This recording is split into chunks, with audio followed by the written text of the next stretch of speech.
Здраво дечки, јас сум Стеф и добре дојдовте во ова видео во кој ќе збориме за неделна биткоин анализа.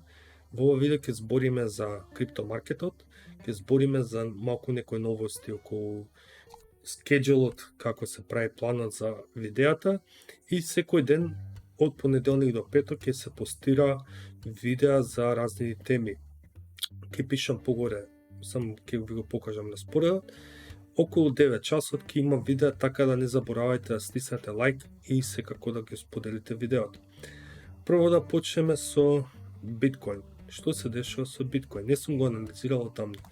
Не учествував многу во биткоин заради тоа што едноставно не беше многу забавен и немаше многу трейдови што да се прават. Но моментот биткоин е од никаде се деси целиот мув.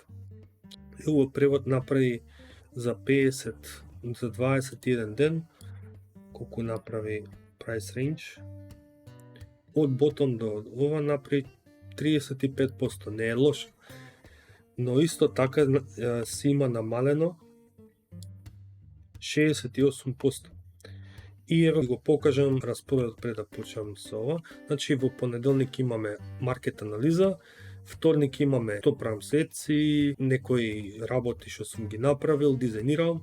Во среда имаме нешто за вештачка интелигенција, ChatGPT, Stable Diffusion и како може да ви помогне во бизнисот. Во четврток не знам дали ќе имам гостин, но ќе биде или Q&A или прање пари онлайн. И ако имате некој коментар, слободно оставете доле. Сега да продолжиме со видеото. Ова да го избришам. Значи, првото нешто што е забележително е овој тренд тука што е како ретест и едноставно после тоа скок на биткоин. И овој тука ретест на трендлайн е така. Значи, ако видиме, ние сме сега во були зона. Не знам каде се другите EMA или SMA, не ме интересира, но генерално на дневно ниво ние сме булиш.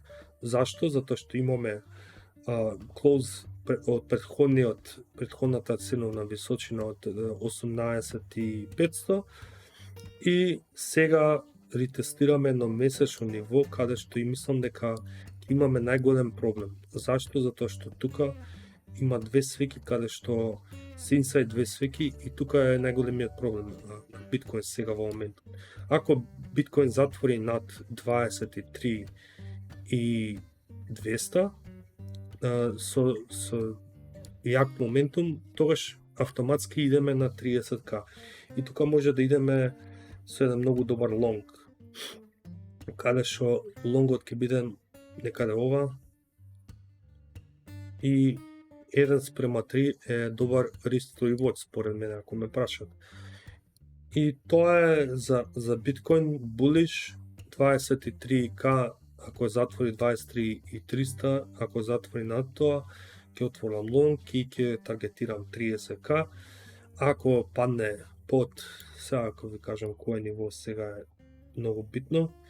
Битно ниво е 21.500, исто и таму е добар лонг. Зашто? Затоа што тоа би било добар, претходниот резистенс сега е супорт и може да се иде до ова ниво. Тука прво и второ ниво е 30k. А ако падне биткоин под 27.500, тоа е знак дека веќе нешто е, ова е како short term rally и short covering и short squeeze и не ја бива работата и едноставно ова беше само short squeeze. Така што биткоин е најглавниот, чека да видиме што се дешава со Ethereum. Не дојде до мојот buy zone, но тука беше доста интересно. Зашто? Затоа што тука имаше нивоа на weekly каде што беа тестирани и генерално Ethereum има како double top на weekly. Иако има земено овој high, мислам дека се уште као што се дешаваше минатиот пат, имаше период каде што направи исто голем ран и после направи селов. Така да ако веќе сме bullish, сакам да видам high low и higher high. Што значи тоа? Тоа значи дека ако направи една цена на височина, да продолжи и цел време тоа да го прави. До сега не сум има на дневно ниво, но на weekly и на monthly не го гледам тоа. Така што за Bitcoin и Ethereum се bullish, но треба да бидеме предпазливи. Секогаш у bear market има вакви bear market rallies и секогаш има зголемување, но тоа е се предходено од short squeeze, не е предходено од вистински органско големување на капитал и внесување на капитал. Така да ако имате некој коментар, слободно ставете доле, лайк, шерит на видеото и subscribe на каналот. Тоа е тоа. Поздрав!